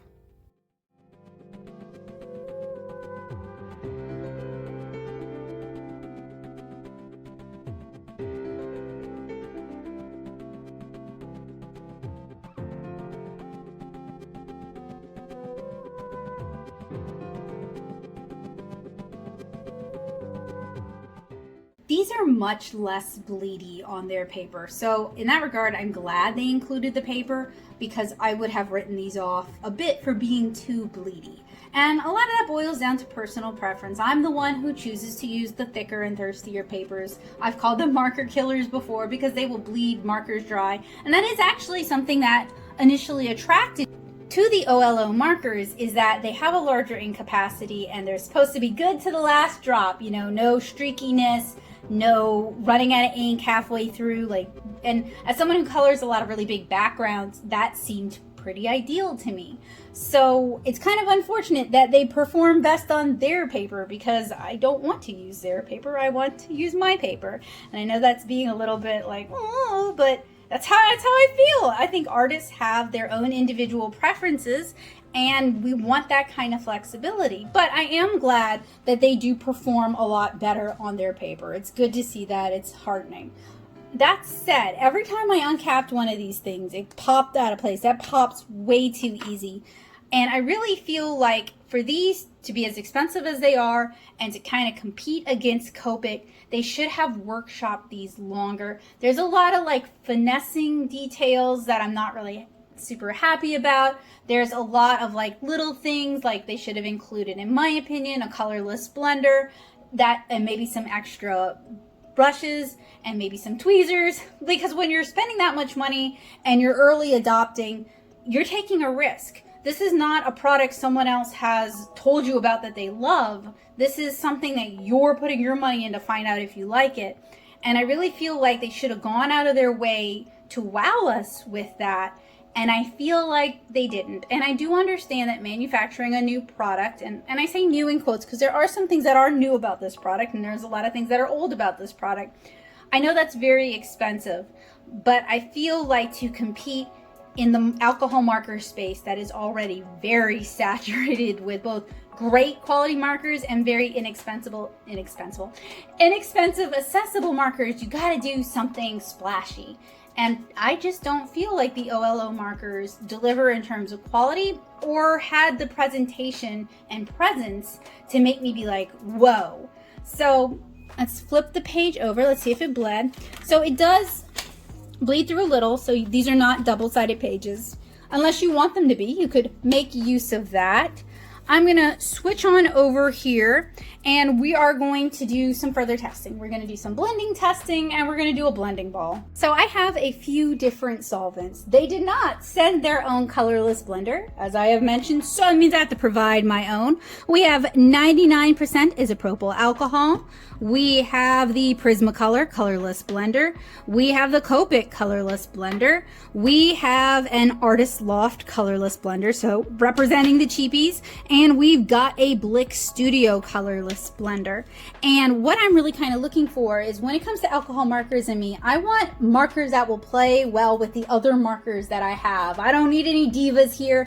I don't need anybody, sorry, who's going to change to a weird shade of yellow because I used the wrong blender on top of it. Look, I ain't got time to be thinking about that and figuring that out as I'm grabbing colors, because usually when I'm selecting markers, I'm picking them either by their use case or by their color and how well they work with the other colors that I've selected. So I need alcohol markers that play well together. And as you guys saw from the Cherry Girl, sometimes they shift colors over a few months unexpectedly, and it's way more yellow in real life.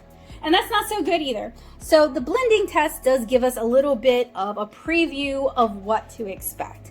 I've been using the brushes for a little while now, and they're good. They are not as long as the Copic or the Blick Studio or the Prismacolor brushes, so you don't have quite as much flexibility, but they are fine, fairly sturdy rubber nib markers. So I have no real complaints about the brush tips. And the ink flow seems to be good, as I keep mentioning, because it is relevant. It is a little hot in here, so that might make them a little more drippy than if it were colder in here. So that if you're having trouble with your alcohol markers, if you find that they're very drippy, now those Arteza ones that I had problems with, those were kind of the exception, because specific markers were behaving poorly rather than the whole. But if you find that most of your markers are being kind of weird, you might want to turn the thermostat down just a little bit.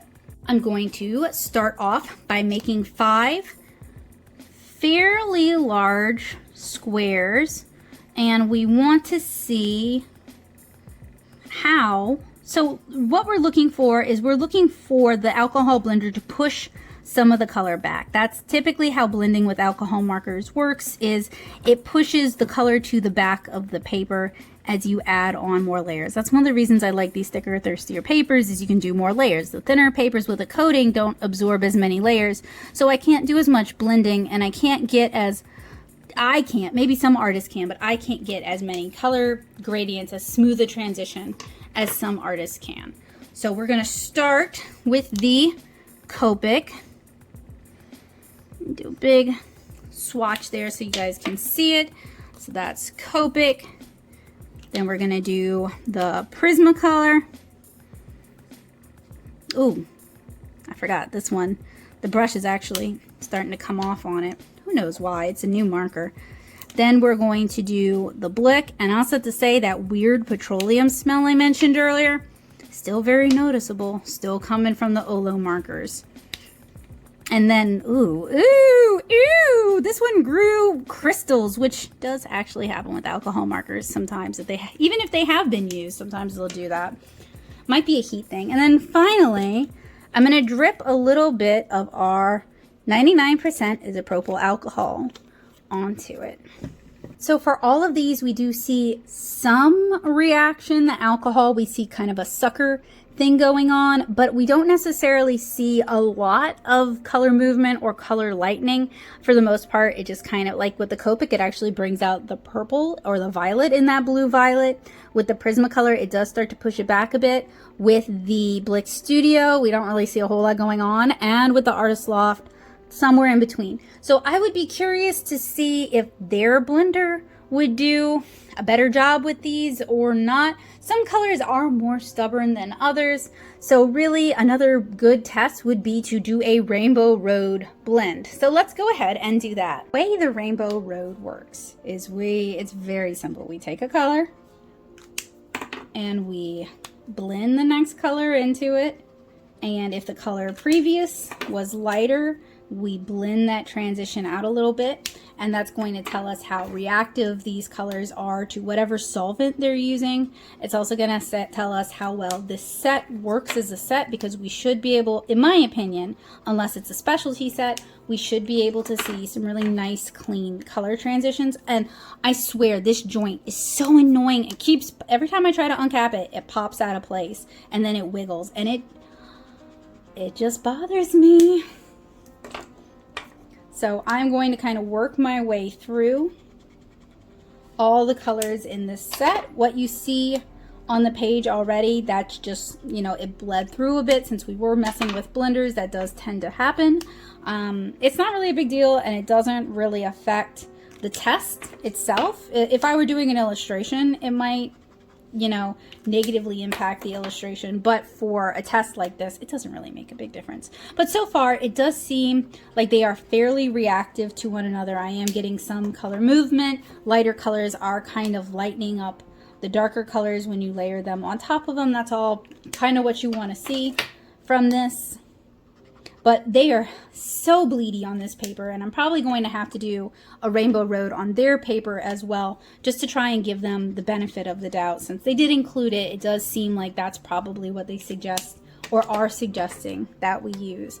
So I'm being stubborn, but this is also kind of my control paper. I use this type of paper, maybe not this specific pad because we're on book 5 now, but I do use this type of paper for all my alcohol marker reviews. So it's a nice constant that allows me to kind of judge all the markers that I review on equal footing.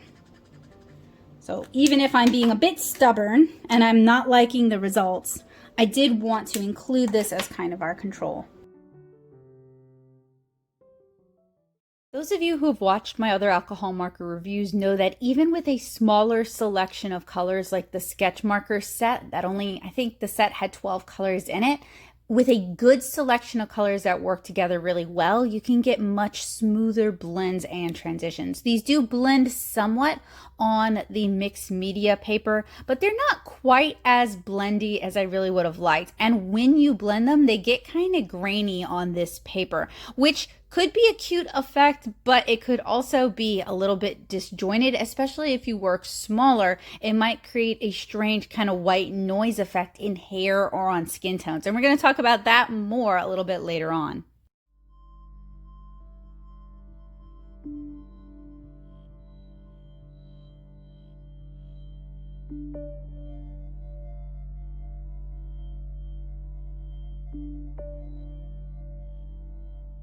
So one thing I noticed as I did the rainbow road on my paper is that these colors start getting very grainy when you blend them out, which is not something I want to see. I really like smoother blends and smoother transitions than that.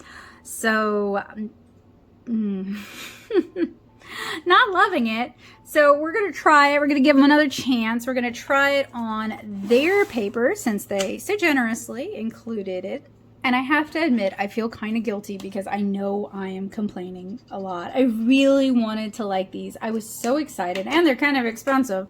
So I was really hoping that these would offer a solution in my studio, that I would be able to maybe easily fill backgrounds with these without, you know, them going dry on me halfway through.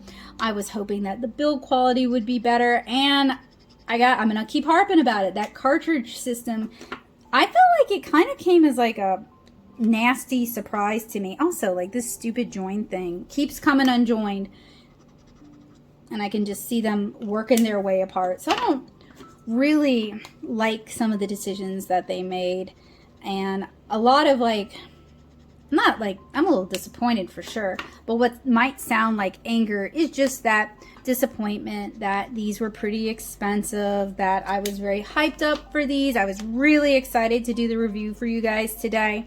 And whenever I'm excited for a product and really looking forward to it, and I really kind of bought into the hype, and then it isn't really what I thought it would be, or it's not as good as what's already on the market, I start getting kind of disappointed and a little bit upset because, like, well, if I'd realized, if I could have gone to a store and tried these out, if I could have borrowed a set for a week, I wouldn't have bought it. Because, not because, oh, you know, you've already tried it, you scratched that itch, but because it's just not really what I feel like I was promised. And I don't want to accuse them of anything because I don't necessarily think they did anything wrong, but I do kind of feel like they just aren't as amazing as I was kind of told that they would be by their website and by some of the people that they've worked with. So what's coming across as possibly like anger or bitterness, it's just disappointment that this product just isn't, the build quality just isn't what I thought it was going to be. It's not as well built as I had hoped. I think that Copic is better built. I think that sketch markers are better built. There's just some like weak points in these that I don't really care for. And some of the claims that they've made, I can't test that easily. That's not an excuse, but rather it's like it would take me a year to get to the point where theoretically, if these hold as much ink as they say they do and they last as long as they say they do. And then, I mean, I could be alternating the two ends, you know, and not realize it. So testing the ink capacity without necessarily breaking one of these suckers open is a harder thing to do. And the ink capacity is one of their bigger selling points. I do feel like as I'm using these, the nibs are a little bit mushy, a little soft. That's just a personal preference kind of thing though. They don't seem like they're degrading particularly fast because of that. But if you prefer, for whatever reason, maybe you're heavy-handed, maybe you want to color in really small areas, whatever. If you decide that these are a little too soft, it's not just you. The nibs are kind of soft, and I'm not really like the biggest fan. Another thing is I am not getting the kind of blends on their paper that I was getting on my paper. And by that I mean the transitions are very harsh. These do not blend super well on their paper. They don't move a whole lot on their paper, and I don't like that.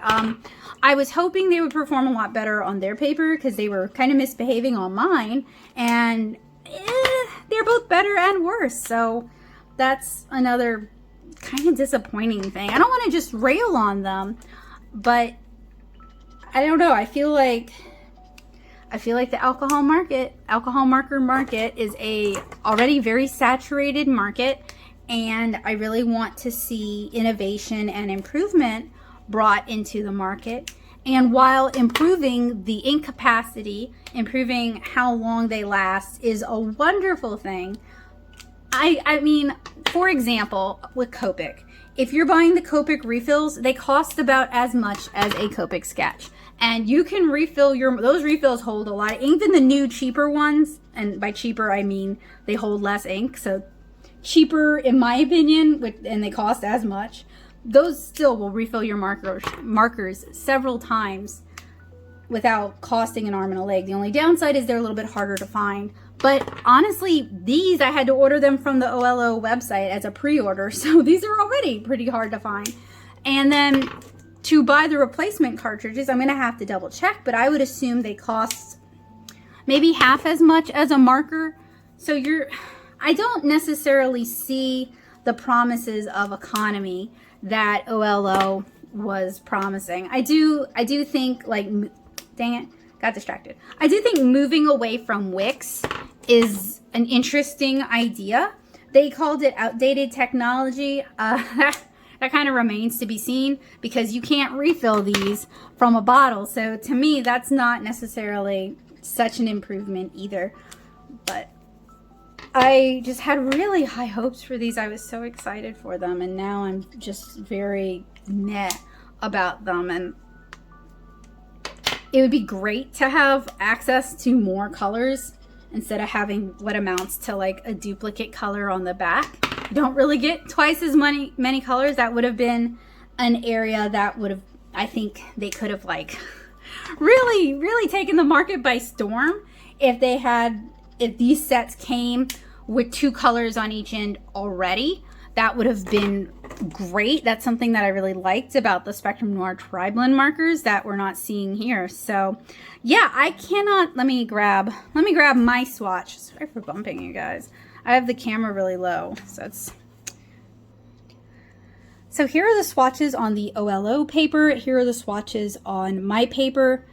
I'm actually seeing a lot of the graininess on the OLO, that like speckle texture, and it's kind of cute, but it's not necessarily something I want. And I wonder if it's the kind of pulp they're using, if some of the fibers in the pulp are rejecting the alcohol inks. I couldn't really tell you, but I'm not really getting the kind of smooth blends that I'd really want, and I'm not really getting the kind of smooth blends and transitions that I would really want with this paper either.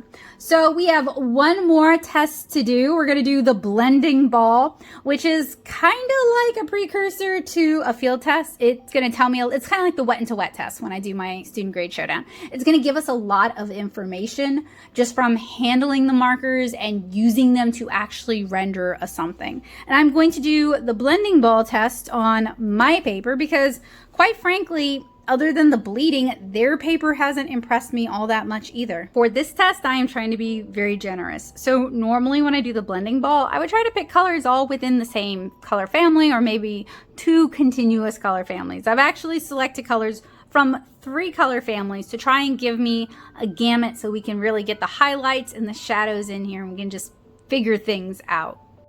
Now the blending ball has blending in the name, and that means I do need or would prefer to use colorless blender at some point in this to kind of blend out those highlights. So I grabbed the Copic because other than the Artist Loft, which is growing crystals, and isopropyl alcohol, this one worked the best. So maybe a little bit of redemption here. So coloring the blending ball was our first opportunity to color a larger surface before we dive into the field test. And I noticed that these markers don't keep up super well, especially on drier, thirstier papers when you're coloring larger areas. I was really hoping that these might be like 1-layer markers where you can do 1 layer and not have streakiness. And I am being a little bit lazy in how I'm coloring.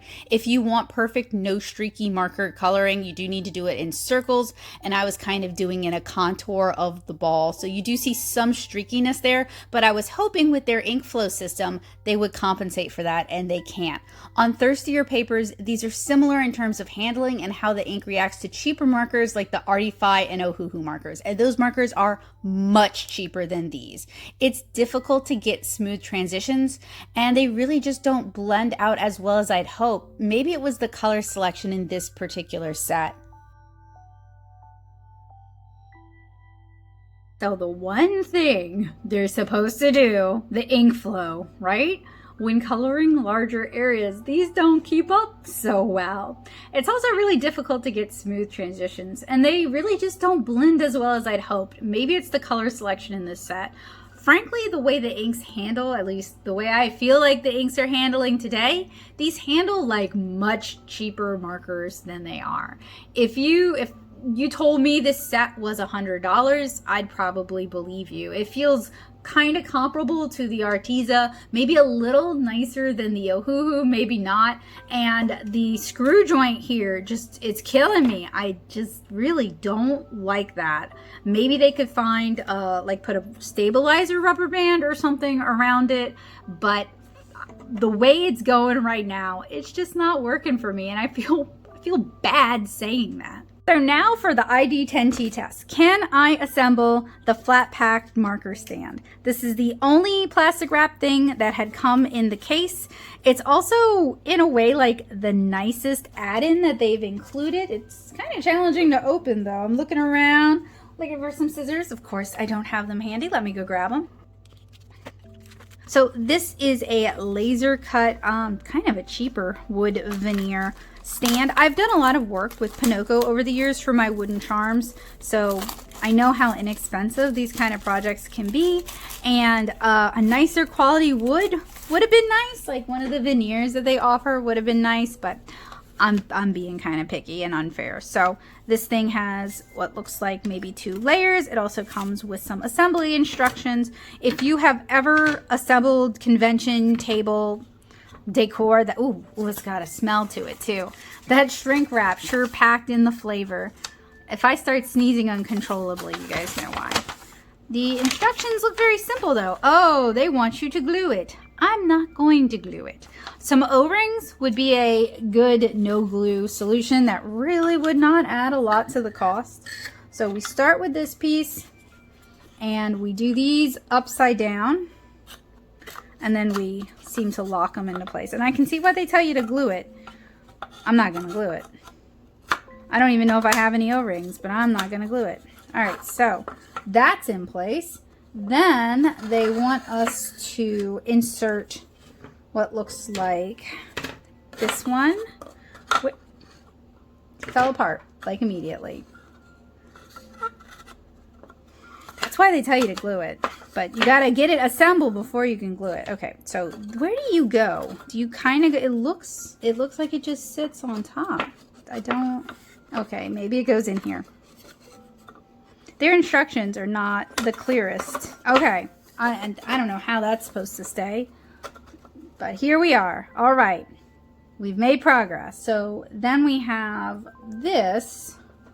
Oh, and they want us to glue. Of course they want us to glue it. Am I going to glue it? No, of course I'm not going to glue it. That would require patience, and y'all know I don't have any of that, right?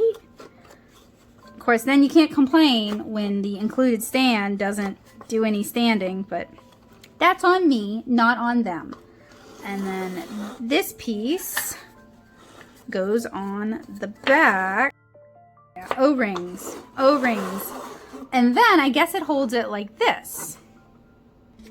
So if it holds it like this, while that looks very, very cute and attractive, what you actually want for best lifespan of your markers is you want them stored horizontally, so more like this. Even this is kind of a problem because it's going to be at an angle, and the reason you want them stored horizontally is for the ink flow, so that the ink, and to be fair, that is with markers that use a wick.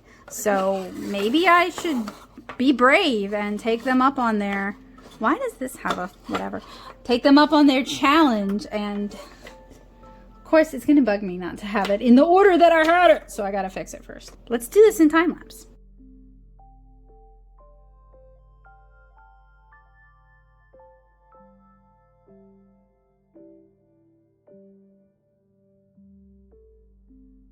Okay, y'all, let's talk about the OLO markers. We're going to talk about the pros and the cons, and we're going to talk about my verdict.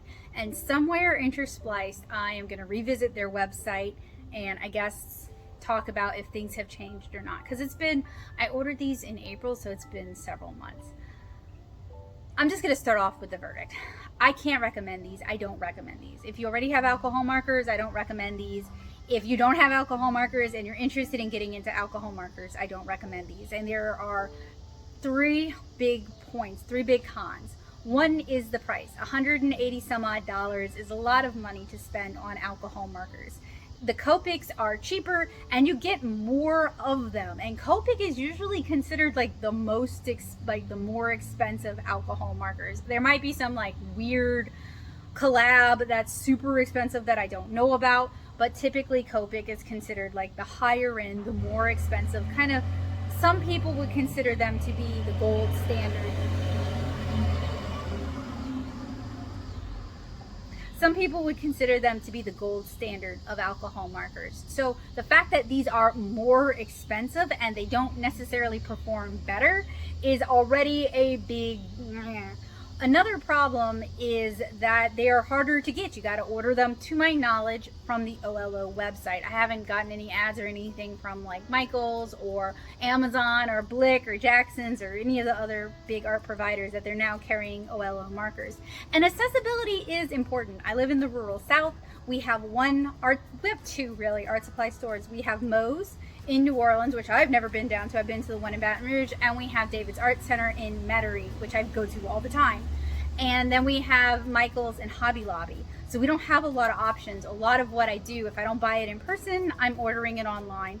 And that in-store accessibility, where if you run out of a color, you can go buy another color, or you can buy a refill for it, or you can buy a similar color, or you could buy more nibs. That's a big deal for traditional media artists.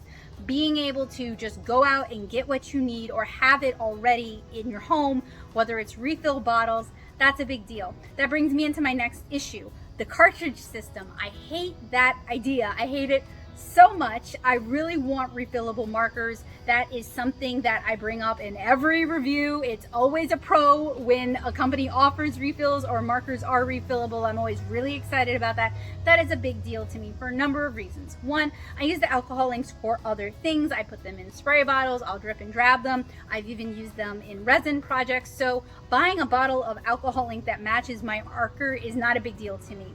I like that aspect. Two, the wicks do cause problems, but generally, now that can be a build issue like with the Artezas where that wick just kept popping out.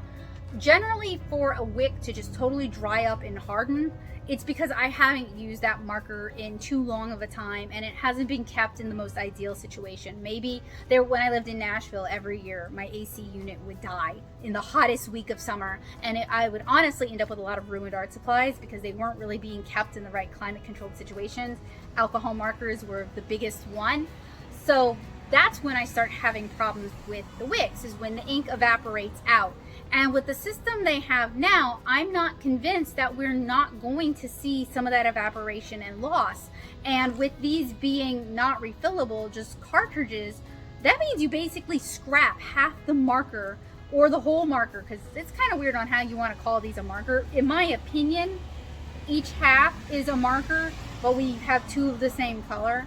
So that's another issue I don't really like. I don't understand the point of two of the same color. It would have even been better, in my opinion, if they just randomly matched us with some other silver founder who ordered a different set and they just combined the colors. Like, that would have been kind of fun and kind of exciting, and they didn't even do that.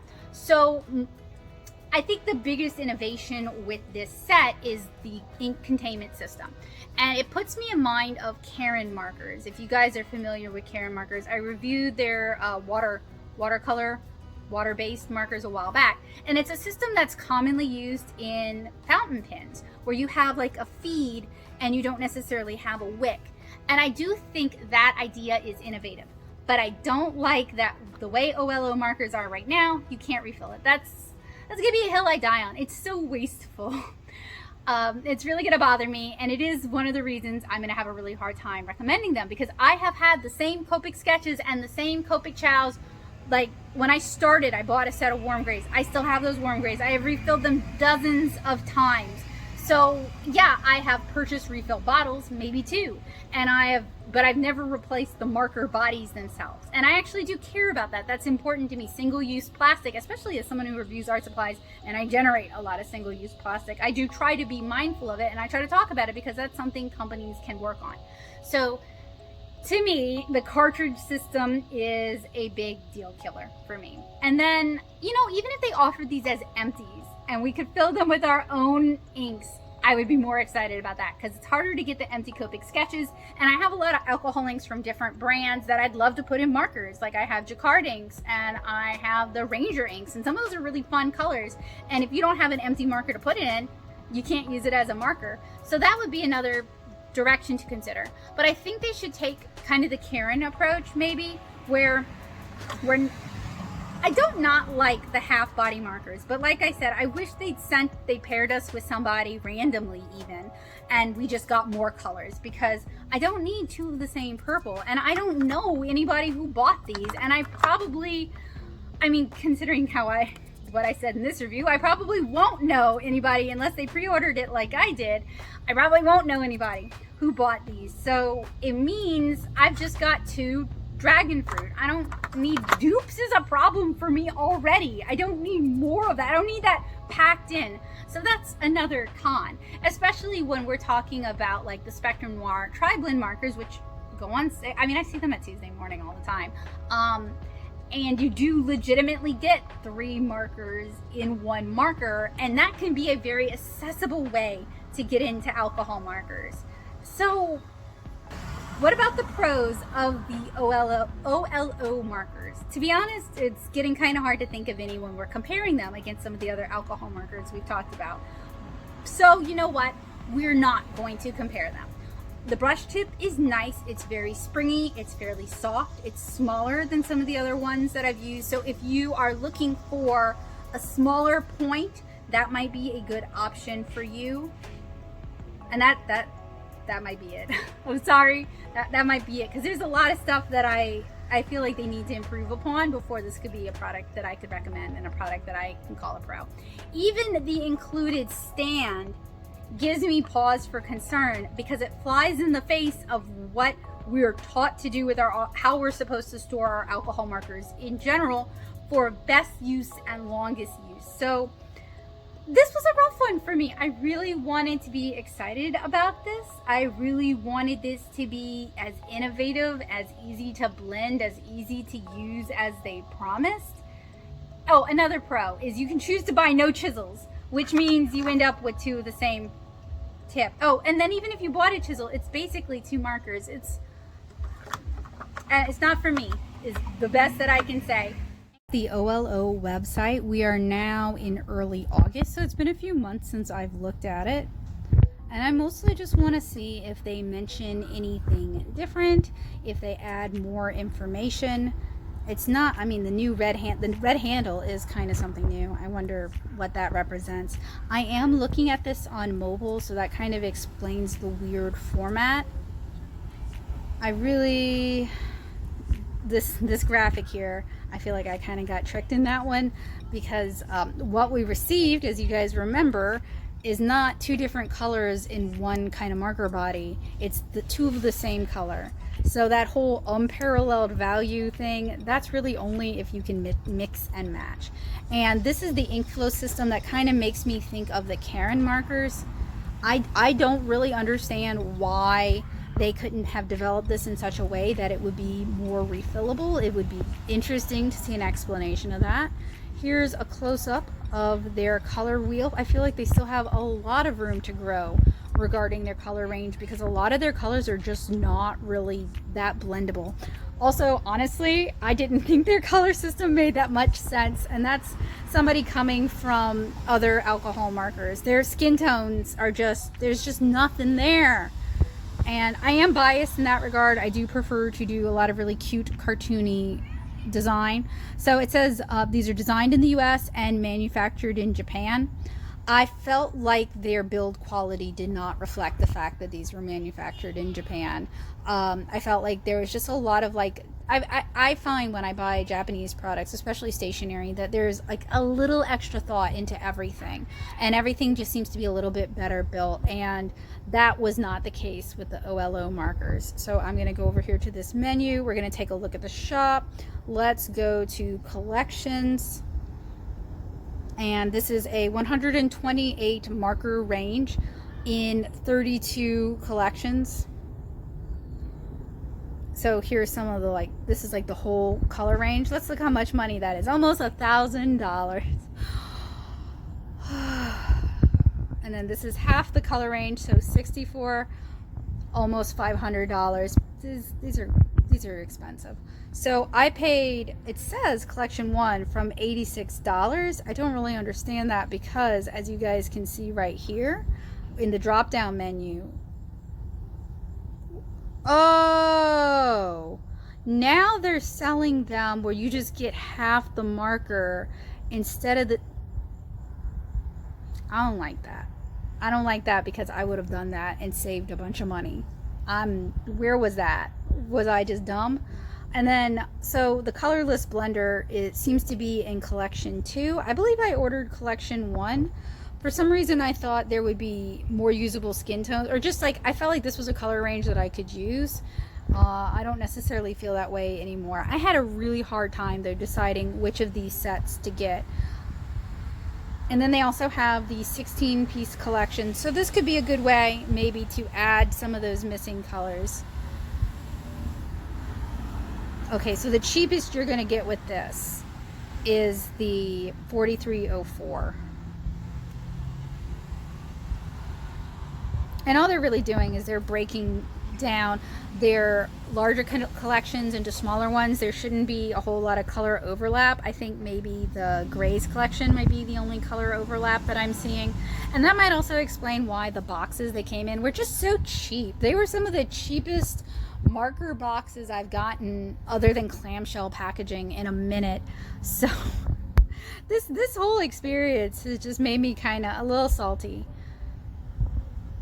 Okay, so can we buy, we can buy the refill, and it looks like you can buy individual colors. Individual colors for your like half a marker is $2.69. Let's see if we were to buy, I'm sorry, oh boy. Okay, so the cheapest option is the ink replacement cartridge. And I think the difference between the brush and the chisel is literally just the color when we're talking about the ink replacement cartridges. So those are $2.69. That's already more than a Blick Studio brush marker by itself. To buy the half a marker that comes with your brush or your chisel, it's $4.10 or $3.39. So already to buy half a marker, which theoretically has as much ink in it as 2 Copics, I know, theoretically it's going to cost about as much as it would cost me to buy a new Copic for like a little half size marker. I don't love that. I do love, though, I don't love the price point, but I do appreciate that you can actually buy those little marker halves. I could, if I felt like spending a lot of money, I wonder if you can buy a set of the marker halves. I think you can. I think I remember seeing that. I could theoretically just buy another set and tack those onto the back, but then I still would have, oh man, this is going to be wild going back and looking at my footage from earlier this year and comparing it, because I think I went through everything before I bought anything with you guys to see what they had available, and I feel like they've got a lot more now, which makes sense. The product is out, it's available. Let's see what they've got for accessories. So we've got a 5-pack of the brush nibs is $6.30. Chisels cost the same amount, and I know chisels are cheap. These, you guys can't see me point, but the connector rings are like the devil. In my opinion, these things are so janky. And then the brush handles, which I think they included some of those in mine. To be real, I'm never going to use them unless I buy some open stock colors, and then I'll use them with those. Oh, I don't think they even have their like paper. I'm not seeing their paper here. That's weird. Maybe they made that custom for this. I don't know. So let's look at Discover. Not just another marker. They've been in the marker business for over 20 years. I wonder if this is the marker that Marker Universe made when they split off, when Copic left them. I wonder if so. Y'all know better. Like y'all do. Y'all know better. Y'all know we want refillability, not just cartridges. So anyway, that's like all the different combos. I'm not buying the unparalleled value. I'm sorry.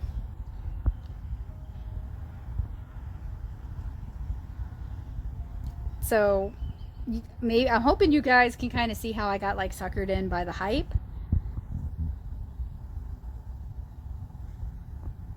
Unfortunately, there are significant issues with this outdated technology.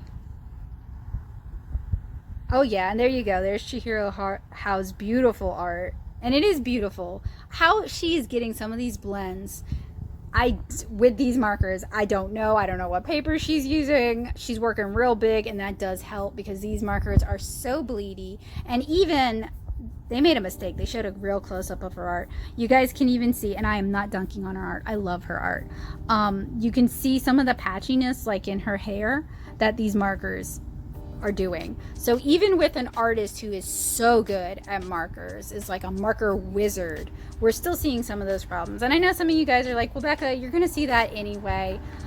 Look, it was very noticeable on the OLO paper and on my paper, so I'm pointing it out. So here are those cartridges. As you guys can see, they don't come with a brush, they don't come with a chisel, they are just the refill. And this is what I don't like. This is the thing I don't like the most about this system, is like, just let me buy a refill bottle and refill it a bunch of times like I can do with Copics. Like this, why do we need the extra plastic? Why does that need to be in our oceans? That really bugs me.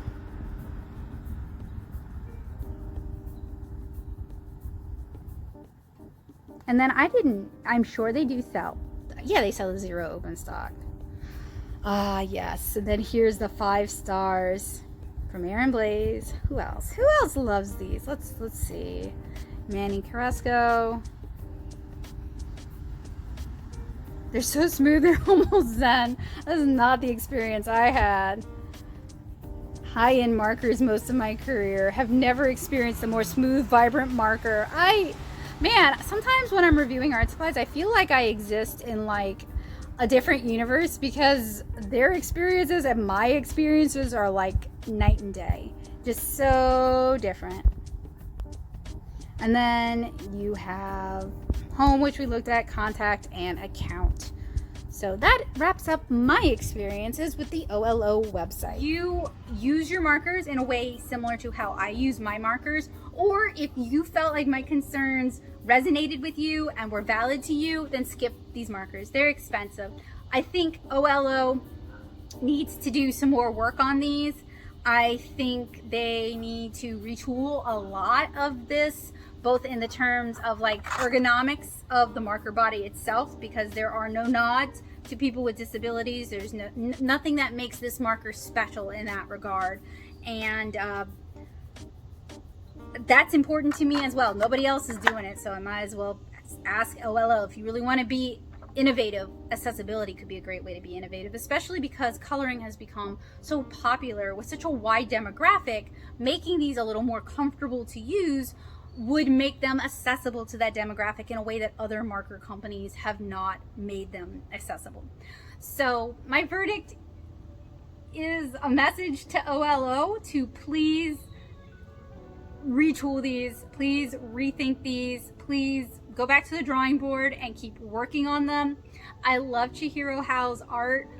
I don't feel like there was like an intentional duping there or anything like that, but I definitely got influencered. And I'm usually pretty good about not getting influencered unless I want to get influencered. But I bought into the hype. And that's why I'm telling you guys, don't buy into the hype. This review was paid for by my patrons over on Patreon. If you like what I do, if you respect where I'm coming from, a way you can help me continue to make reviews like this one, which can sometimes be very expensive, is by joining me at patreon.com/natasoup. Even $2 a month goes a really, really long way, further than you guys might realize, because if a lot of people give $1 or $2 a month, that does add up. And your encouragement and support really do mean a lot to me. And not only do you get the warm and fuzzy feeling of knowing that you're helping to support honest and as unbiased as possible art supply reviews from someone who's buying the art supplies, which in my opinion is important. Can't do it every time, but I try to do it as often as possible. And when I don't buy them, when it is sent to me, I always disclose it, often multiple times, in the videos, that you guys know where I'm coming from, and you can decide for yourselves whether or not what I have to say and what I have to show is worth your time, because your time is valuable. But not only will you get early access and the wonderful warm and fuzzies of knowing that you're supporting these kind of reviews, but you'll also get access to many of my classes. Much of that material, while there is an online, a free and accessible version available on YouTube, there's a lot more to my classes than you guys know about. There's presentations, there's handouts, there's templates. So if you are a teacher or you're a homeschooler or you just want to learn at home at your own pace, supporting me on Patreon gets you access to those materials. And then I also regularly share printable line arts, especially when I'm working on field tests, so that you guys can color along at home. So I feel like almost anywhere you're coming from, whether you want to learn how to make art, or you do art for relaxation and enjoyment, or you want to save money on art supplies and you want the skinny on what's good and what you ought to skip, there's a reason for you to join me over on Patreon. And if you haven't yet, it would really mean a lot to me if you click that subscribe button and that bell notification and let YouTube know that you want to see more from me. I really appreciate you guys hanging out with me, taking the journey with me. It was such a roller coaster ride. We started off really high. I was really excited about these. I couldn't wait to get into them. I had some errands I had to run today, and I just couldn't wait to get home to do this review. To me feeling like I don't want to say I wasted 2 hours of my life, but these are not as exciting as I thought they would be, and they didn't do what I hoped that they would do. So now I'm kind of like, well, I gotta make a field test with these.